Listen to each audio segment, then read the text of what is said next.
चीज़ की वजह से आप हमेशा ऊंचाई पर नहीं पहुंच सकते। आपको दिखाई जरूर चीज देगी कि एक कारण है, और कोई भी प्रगति में देश की बहुत सारे कारकों का हाथ होता है, और दुनिया का भी। जैसे आज हम कहें कि मैकाले की शिक्षा खराब थी, लेकिन अंग्रेजी जो इस देश में आई तो वह आईटी का तो विकास हुआ, वह किसी भी भाषा में होता, लेकिन दुनिया में छाए तो शायद इतना कि इतना ज़्यादा स्पीकिंग बेस इंडिया में अंग्रेजी का था कि शायद इंग्लैंड में भी ना हो, अमेरिका में भी। इतने ज़्यादा लोग अंग्रेजी बोलने, लिखने और समझने वाले भारत में मौजूद हैं कि किसी भी देश की जनसंख्या से ज़्यादा बैठते। तो जब कम्युनिकेशन की बात आई कि दुनिया से अंग्रेजी में कौन बात करेगा, तो भारत ज़्यादा अच्छी तरीके से। मैकाले की शिक्षा जिसने लोगों को गुलाम बनाने की पूरी कोशिश की, उसके ये पॉजिटिव परिणाम।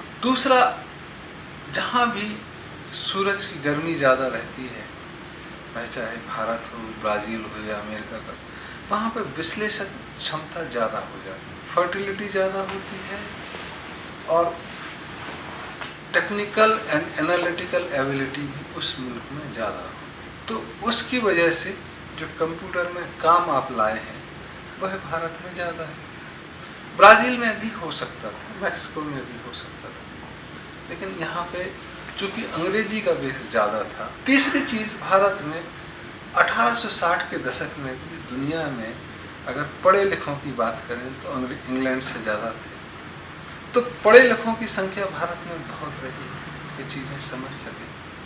तो जैसे ही अपॉर्चुनिटी आई कम्युनिकेट करने, वह भारतीयों के टेस्ट के हिसाब से थी और उसमें तरक्की कर गई। उस तरक्की से आप दुनिया में घूमना शुरू की, तब इंट्रैक्शन बढ़ा, तब और चीज़ें आई और चीज़ें आएंगी। तब आप कहें कि मनमोहन सिंह की खुली नीति थी, या राजीव गांधी द्वारा लाया हुआ कंप्यूटर था, या मैकाले की शिक्षा व्यवस्था थी, या भारतीयों का एक भौगोलिक परिस्थिति में होना जिसमें सूरज की किरणें ज़्यादा आती हैं, गर्मी ज़्यादा पड़ती है, फर्टिलिटी ज़्यादा है, मेंटल एबिलिटी ज़्यादा है, यह कारण। तो कारण तमाम होते हैं। आप जिसको चाहें उसको धन्यवाद दे दें, जिसको चाहें आगे रखें। फिर दूसरा एक सबसे बड़ी बात होती है कि समय आ गया तो चीज़ें निखर के आती। कंप्यूटर ही नहीं आया होता तो चीज़ें नहीं बढ़ती। तो आज इस फील्ड में आप आगे बढ़े, और यह आपको दूसरी दिशाओं में भी आगे बढ़ाएगा, क्योंकि एक बार खुलते हैं तो सारी दिशाओं में खुलते हैं।